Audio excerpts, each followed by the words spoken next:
శ్రీమాత్రే నమ శ్రీగురుభ్యో నమ నమో దేవ్యై మహాదేవ్యై శివాయై సతతం నమ నమ ప్రకృత్యై భద్రాయై నిహతాం ప్రణతాస్మిత. చాలామందికి శని అనగానే భయపడుతూ ఉంటారు. ఎందుకు అనంటే జాతకంలో శని నీచంగా ఉన్న అర్ధాష్టమ శని, ఏలినాటి శని, అష్టమ శని ఎవరికైతే ఉందో లేదా దశా పీరియడ్ శని దశ నడుస్తూ ఉంటే చాలామందికి ఎన్నో ఇక్కట్లు, ఎన్నో ప్రాబ్లమ్స్ అనేటటువంటివి రావడం జరుగుతుంది.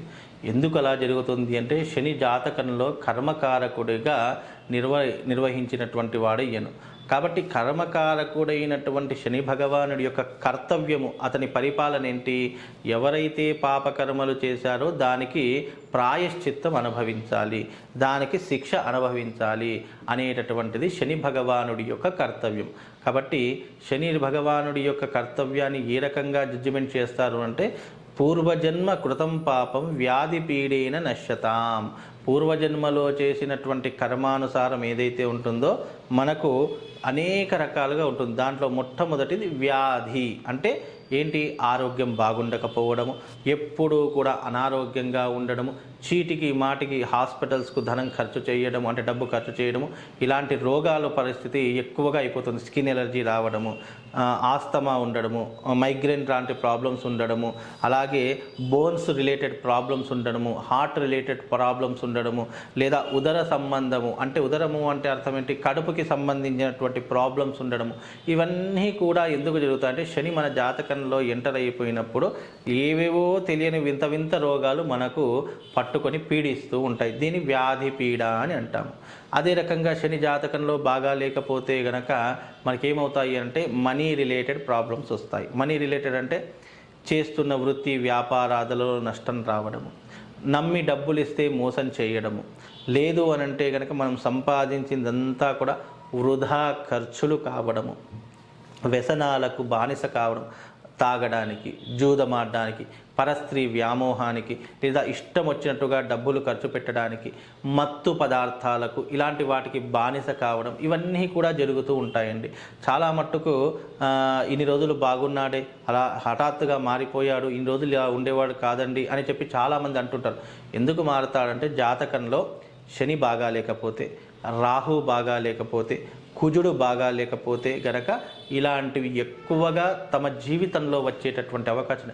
ఇది అన్ఎక్స్పెక్టెడ్గా వస్తాయి. మనం అనుకొని ఎవ్వరూ కూడా చెడు దారులకు వెళ్ళాలని ఎవరు అనుకోరు.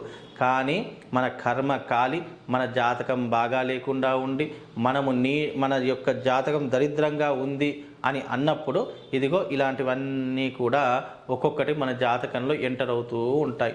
కాకపోతే చాలామంది ఏమనుకుంటారు, అబ్బా ఇన్ని రోజులు మంచిగా ఉన్న పిల్లవాడే ఈ రకంగా చెడు వ్యసనాలకు బానిసైపోయాడు, ఈ రకంగా జైళ్ళకు వెళుతున్నాడు, ఈ రకంగా అందరితో గొడవలు పెట్టుకుంటున్నాడు, మంచిగా చదువుకునేటటువంటి బాబు అనవసరంగా చదువు పక్కన పడేశాడు, ఇలా అనేక రకాలుగా చెప్పుకుంటాం. ఎందుకు? జాతకమునందు శని బాగా లేకపోతే ఇన్ని రకాలైనటువంటి కష్టాలు కలిగిస్తాడు. కావాలని కష్టాలు కలిగిస్తాడా? కాదు. ఎప్పుడైనా గుర్తుపెట్టుకుని శని తన కర్తవ్యాన్ని మాత్రమే చేస్తాడు. పూర్వజన్మలో చేసినటువంటి కర్మలు ఏవైతే ఉన్నాయో అవన్నీ కూడా ఇదిగో ఈ రూపకంగా మనల్ని బాధించి, హింసించి, కష్టపెట్టి మన జాతకంలో ఉన్నటువంటి పాపకర్మనన్నింటినీ తొలగించి వెళుతూ శని మంచి చేసి వెళతాడు అని చెప్పి శాస్త్రవచనము.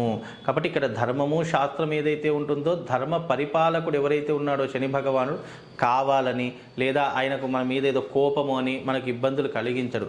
ఎప్పుడైనా కానీ భగవంతుడి యొక్క తత్వం ఎలా ఉంటుంది అంటే, పుణ్యము అదే పుణ్యం మనకు కనుక పుణ్యం చేస్తే శని భగవానుడు మనకు ఎనలేనటువంటి సిరి సంపదలు ఇస్తాడు, ఎనలేనటువంటి సంతోషాన్ని పెడతాడు.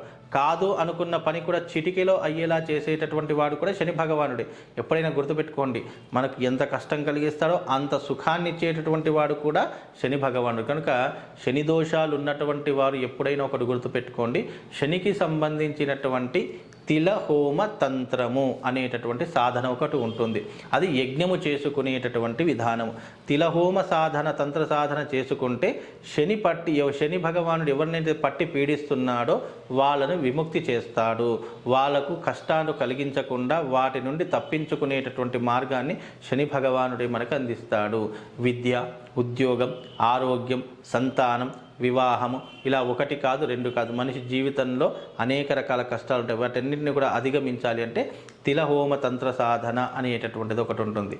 లేదు అంత పెద్ద యాగం మనతోటి కాదు అంటే తిలకాష్ట బలి అనేటటువంటి పూజా విధానం ఉంటుంది. తిలకాష్ట బలి అంటే అర్థం ఏంటంటే శనికి ప్రీతికరమైనటువంటిది తిలకాష్ట బలి పూజ అని చెప్పేసి శాస్త్రంలో చెప్పడం జరిగింది. తిలకాష్ట బలి చేయడం ద్వారా ఏమవుతుంది అని అంటే కనుక శని కర్మల కారకుడు కాబట్టి శని ఏదైతే మనం పాపకర్మ చేశామో వాటన్నిటిని కూడా తగ్గించి, పాపకర్మలన్నింటినీ కూడా తగ్గించి వాటికి వేయవలసినటువంటి శిక్షలన్నీ కూడా రద్దు చేసి మనల్ని రక్షించేటటువంటి విధానంగా ఉండేటటువంటి వాడే శని భగవానుడు. కనుక జాతకంలో శని బాగా లేకపోతే అయితే తిలకాష్ట బలి చేయించుకోండి. లేదు అంటే తిలహోమ తంత్రము అని చెప్పేసి ఉంటుంది. అది తంత్ర సాధన చాలా గొప్పదైనటువంటి సాధన. అది యజ్ఞ రూపకంగా చేస్తాము. ఆ శని భగవానుడి యొక్క ప్రతిమ తీసుకొని శని భగవాను యొక్క కలశంలో స్థాపన చేసుకొని శని భగవానుడికి సంబంధించినటువంటి యంత్ర పరివేష్టం ఉంటుంది.